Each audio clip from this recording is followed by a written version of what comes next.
Hey, Savvy here with a quick word from our sponsor, Color Street by Ashley Robinson. Did you know that these are 100% real nail polish strips? And the best part, no dry time. That's right, you don't even have to wait for them to dry. Just peel, press, file, and go. It's that easy. And with so many amazing colors and designs to choose from, you know I'm obsessed. Grab yours today. Just click on the link in the description box below. The Savvy and Sage podcast is sponsored by author Summer K. Scott. Check out her series for young adults, The Chronicles of Heavenly Jordan. Books 1 and 2 are available now on Amazon and Kindle. Hey everyone, welcome back to the Savvy and Sage podcast. I'm Savvy. I'm Sage. And today we have a special guest joining us on the show. We have a dear friend of mine from back in the day, my homie, Ben Welch. Thank you so much for joining us on the show, Ben, and tell us a little bit about what you got going on. I know you're on the radio. I know you do sports announcing. Just tell us a little bit about what you do. Hey, thanks, Savanna, for, I guess, Savvy is where you go by these days. Yeah. Back in the day, I get the nickname Honeycombs. That's right. Also my favorite cereal. But hey, thanks for having me, lady. I appreciate it. This is an opportunity that I love. Anytime I can voice my opinion on some sports topics to anybody and whoever's willing to listen, I'm all for it. So right now I am a account executive at a local radio station, small town radio, and I also do some sports play-by-play. We have pick up an area high school football, which is a very successful program. They're looking to make a deep run into the playoffs next year, and we also do high school basketball as well. Flirted a little bit with potentially trying to maybe pick up some Northern Oklahoma College basketball games, where of course we met. As the guys have had tremendous success there in last recent couple years. So, but other than that, man, I'm just living life in good old Oklahoma and just excited for this opportunity. Awesome. Well, we're going to get right into the fire rounds of questions. Since you're the sports guy, I know you're going to have some good answers. So, it's been widely known, issue that's been going on with the NCAA right now. And for those that don't know or have not yet seen the documentary called The Scheme, basically, the NCAA is being accused of using players' name, image, and likeness in order to make money. And there's an argument going on that, you know, these players deserve to make money themselves and deserve to make money off of their likeness. So I really want to know what your thoughts are on this issue. You know, where do you stand on the line? Should these players be, you know, better compensated for themselves? I mean, I think it would be only fair for the athletes to be probably fairly compensated. Mm-hmm. Outside of what, is that a cash payment? I don't know. Is that, I mean, because you already look at it, and also at the top of the line, like, is your 5-star quarterback that's coming in leading your team, is he going to make more money than your kid that's, I mean, he's on the roster, his likeness is still getting made money off of, but right. Or how is that, are they have to find agents? I think there's a lot to work out. I wouldn't have any issue with some players being compensated. I mean, after all, especially in the college football world, I mean, it's a multi-million, if not billion-dollar industry with the likes of programs like OU, Texas, Notre Dame, Alabama, your heavy hitters. Georgia. And then you also have the people on the other side of the argument that say, well, I mean, a lot of those football players are on full-ride scholarships, and that's a form of payment, which I could also agree with that as well, because they're getting a opportunity that somebody else that's not a heck of a football player, basketball player, whatever it may be, to go to college for 4 years in a dorm and some kind of meal plan and everything else. So I think that should be looked into as part of compensation as well. Yes. Great answer. Yeah, I would agree. Or to you. Well, okay, so also, I'm putting what Chris going to get for the NCAA football series to come back. Please bring us back some NCAA football. Good. Go ahead and do a shout out. Yeah, for sure. So my question is kind of about cheerleaders, and I'm you know, of course I'm a female, but I want a male perspective. I'm just wondering about your perspective. Would you consider cheerleaders as any other athlete? I mean, not obviously not as any other athlete, like a football player, but as an athlete. See, I think there's no doubt you can't. If there's somebody that's going to look at you and tell you that a cheerleader is not an athlete, they've lost their marbles, and they shouldn't be able to talk in anything, because you can clearly see what cheerleaders do, and you can be like, wow, they're athletic. They are athletes. Yes. Is cheering is cheering a sport? Depends on the competition.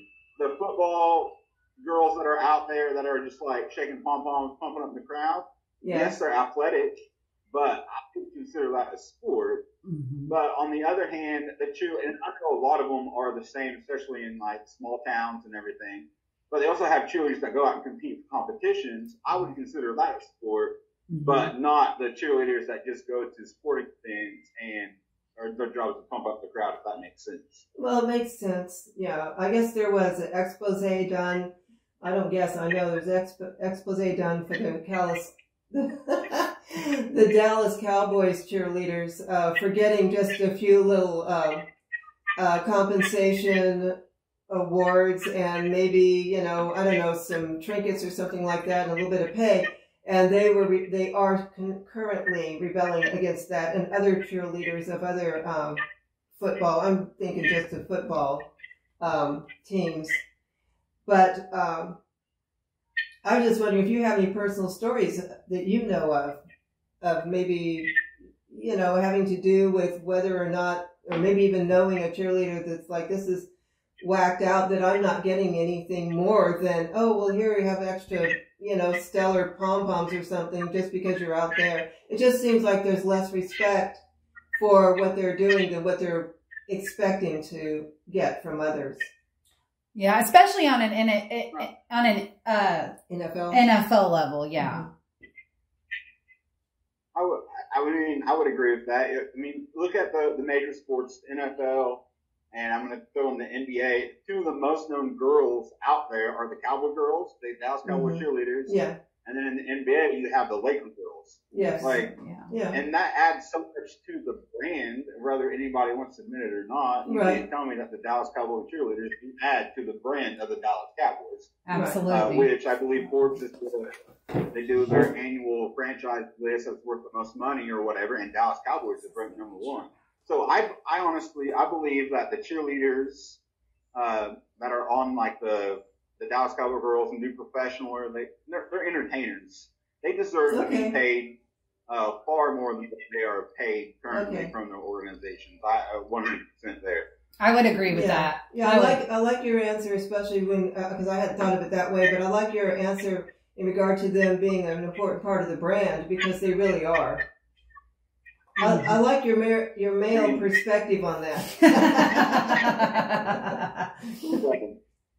The Dallas Cowboy, they had a show on. My dad's a big Dallas Cowboy fan. But anyway, the Cowboys, like they're cheerleading, the Dallas Cowgirls, they have their own show on CMT about making the team and everything. So, wow, I'm seeing that. And if you're going to make good decent money off of them, then you ought to be considerate and just do the right thing businessly and pay them as well, because they deserve it. Yeah, good for you. Absolutely. Okay, well, last question for you, and this one's a tough one. Do you personally believe that Colin Kaepernick deserves his job back, whether that be a same quarterback position in the NFL or otherwise position in the NFL? Do you think he is a good enough player to get hired back with the NFL? Man, that's a good question. I'm sure it's speculating about the signing of Tim Tebow there in Jacksonville. And everybody's like, well, Kaepernick, if you look at their stats, yes, he was a better quarterback than Tim Tebow. However, the difference between Tebow is he's taken a very, very small, like the league minimum, and he changed positions.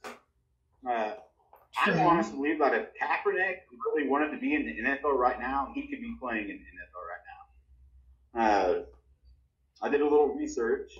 Oh, good. I believe I think Kaepernick is probably better than maybe 6 or 7 of the starting quarterbacks in the league today, probably. However, though, there's a point in the NFL, and it's been, I mean, I watch the NFL every year like it's a religion. I mean, because a lot of people it is. Yeah.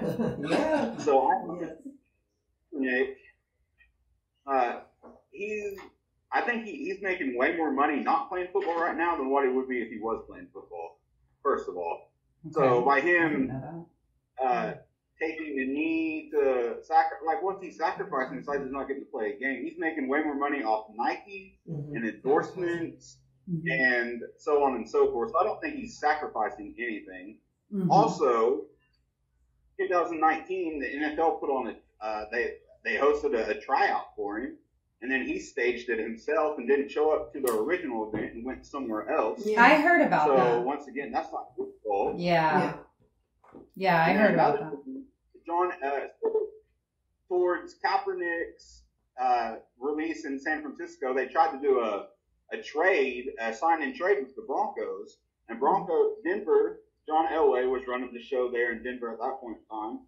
Offered him like $7 million a year or something to be a backup, and he wouldn't do it because he wanted to start. So Elway offered him a job in Denver in 2016, 2007, after the 17, and he turned it down. And that makes me think that's why I think that if he really wanted to be in the NFL, he would be. I mean, there's a point and it happens to every NFL player when your distractions and take away from the team more than what the value you become on the field. That is when they tend to cut ties. It happened with Chad Ochocinco, Terrell Owens. I mean, the list could go on. So, and also, I also did a little research on statistically wise. Yeah. In his last season as a starter, played all 16 games, which was the 2015 season, I believe, maybe 2014. Him as being Kaepernick's completion percentage in the NFL, merely 60.5%, which is out of 33 quarterbacks on the list, is coming 24th. I mean, that's not good enough to get the job done. Right. And the top 3 are 69.9, 69.2, and 67.1. And then he's also in the bottom echelon in touchdown passes.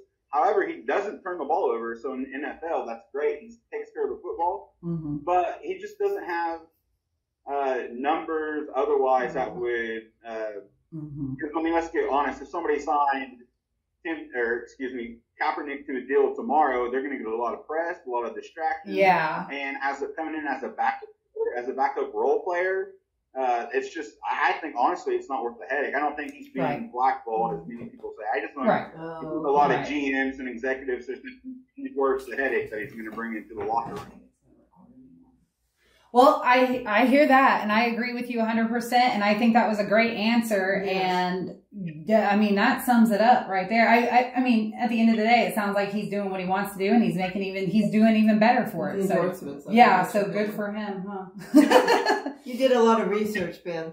I was never a big deal. Like, I didn't make a big deal out of it when he was silent, like kneeling before the anthem. Right. I know what he's trying to accomplish, but so you have to be smarter than that as a person and realize how a lot of people are going to take that as being disrespectful to the flag. Right. But people with any common sense at all, they're going to be like, no, that ain't. How's that being disrespectful? Like, yada yada yada. But most people these days, I mean, common sense fails to exist. So, and then also we got a lot of bandwagon. They jump on something. Yeah. And everybody else wants to jump and follow suit. So. That's right. Okay. Well, thank you so much, Ben, for joining us. It was so great talking to you, and we're going to catch up with you again. Next time we need a little sports segment, we're going to hit you up because you have all of the sports knowledge. Yeah, and he does the research, too. So. Yes. So thank you. Anytime I'll be a guest, anytime. Also, I mean, I have some more in-depth on other issues besides sports, just okay. handle the relationship, Colin. Like, ain't Oh, nobody want to listen to that. hey, you never know. You might be that secret key they need to succeed.